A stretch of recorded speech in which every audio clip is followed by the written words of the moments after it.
He wants you to drive. Okay, I'll drive. He wants you to drive. Wow, this is really If you want to come in, you can come in. Look at all these.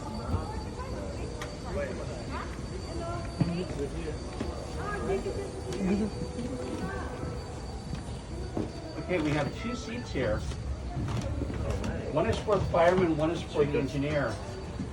And most of the other engines here in the museum, the fireman had a couple of jobs, and one of them was to shovel fuel or throw fuel in case you were burning wood.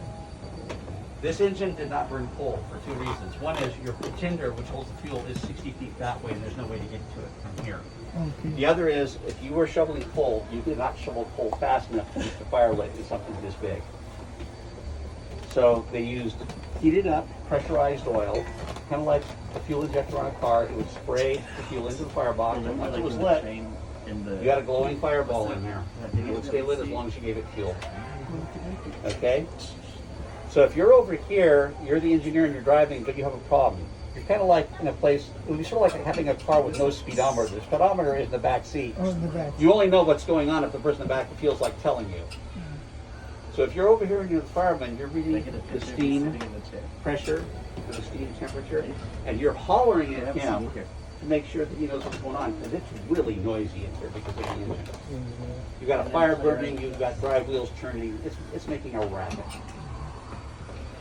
So, you're over here. This is like the gas pedal. This is the throttle. Yeah, main The throttle. tiny lever there is the brake for the engine, and below it is the brake for the entire train.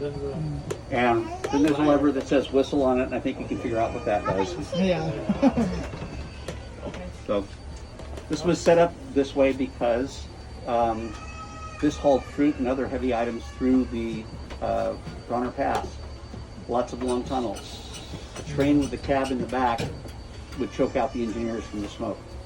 Oh yeah. So when they were figuring out how to solve it, somebody said, hey, why don't you just flip the whole thing around, put the cab up front?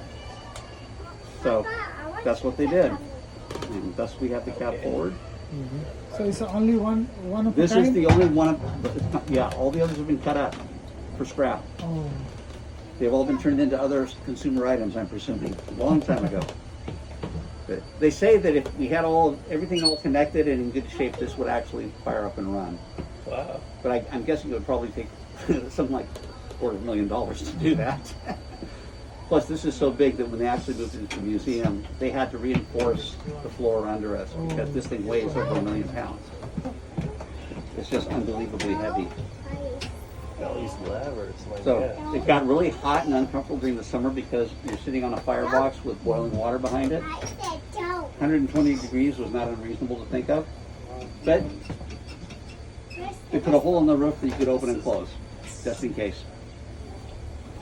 To make it tolerable for you.